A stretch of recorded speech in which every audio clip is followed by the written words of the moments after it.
itu saya minta juga pihak keamanan dan TNI untuk tidak menembak siapapun. Kiai Haji Abdurrahman Wahid atau Gus Dur adalah tokoh yang penuh dengan kontroversial dan berdedikasi tinggi terhadap pembelaan pada kaum minoritas dan pada penegakan hak asasi manusia. Beliau juga pernah menjabat Presiden Indonesia keempat.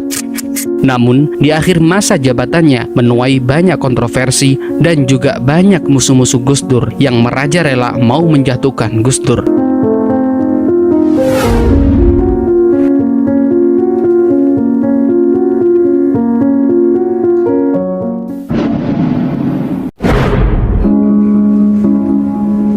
Dengan berat hati, selaku Presiden Republik Indonesia mengumumkan pemberlakuan dekret.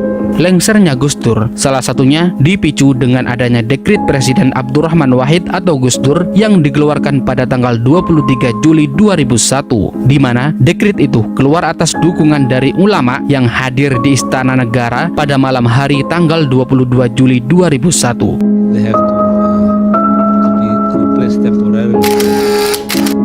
Lalu, pada Senin dini hari, pukul 1.30 waktu Indonesia bagian Barat, raut wajah Gus Dur pun tampak serius. Keningnya sesekali berkerut, intonasi suaranya diatur sedemikian rupa, sehingga membuat suasana ruangan di Istana Merdeka, Jakarta menjadi senyap.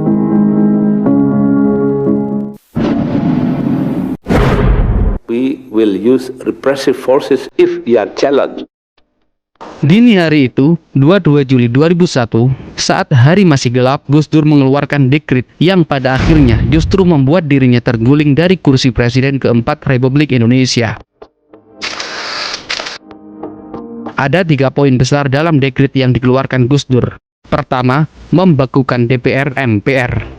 Kedua, mengembalikan kedaulatan ke tangan rakyat dan mengambil tindakan serta menyusun badan untuk penyelenggaraan pemilihan umum dalam waktu setahun. Dan yang ketiga, menyelamatkan gerakan reformasi total dari hambatan unsur-unsur Orde Baru dengan cara membekukan Partai Golongan Karya atau Golkar sambil menunggu keputusan Mahkamah Agung. Untuk itu, kami memerintahkan seluruh jajaran TNI dan Polri untuk mengamankan langkah penyelamatan negara kesatuan Republik Indonesia dan menyerukan seluruh rakyat Indonesia tetap tenang serta menjalankan kehidupan sosial ekonomi seperti biasanya. Begitulah kata juru bicara kepresidenan Yahya Tsaquf yang pada malam itu beliau disuruh membaca isi dekret.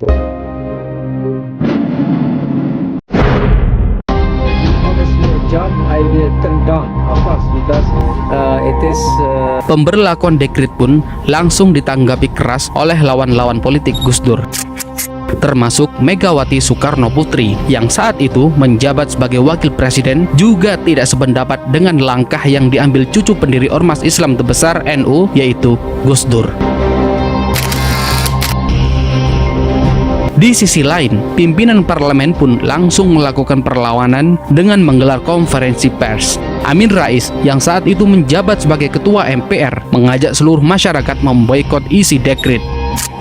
Sementara, sidang istimewa MPR yang semula akan digelar pada 1 Agustus 2001 dipercepat menjadi hari itu juga atau Senin siang.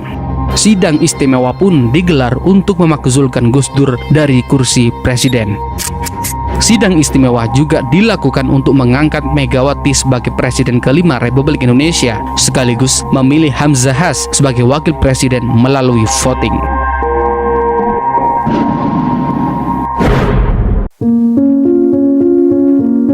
Wacana pemakzulan Gus Dur sebenarnya telah lama disuarakan oleh para tokoh politik yang berseberangan dengan Kiai NU tersebut. Desakan itu diserukan seiring dengan menyebarnya isu kasus dana Yayasan Dana Bina Sejahtera Karyawan Badan Usaha Logistik atau Yanatera Bulog dan bantuan Sultan Brunei. Namun, tudingan itu tidak pernah terbukti sama sekali hingga sekarang. Tidak hanya itu, lawan politik Gus Dur juga menggunakan alasan penggantian Kapolri dari Jenderal Bimantoro kepada Jenderal Khairuddin Ismail secara sepihak untuk mempercepat pelaksanaan sidang istimewa MPR. Sebab keputusan Gus Dur dinilai sebagai pelanggaran berat karena tidak melibatkan DPR atau MPR dalam pengangkatan Kapolri.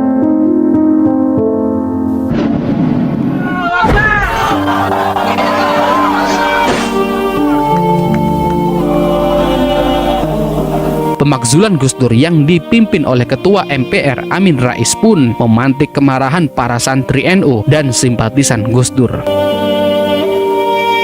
Basis massa yang dipelopori warga Nahdliyin itu juga sempat mengepung Istana Presiden dan gedung DPR MPR di Jakarta.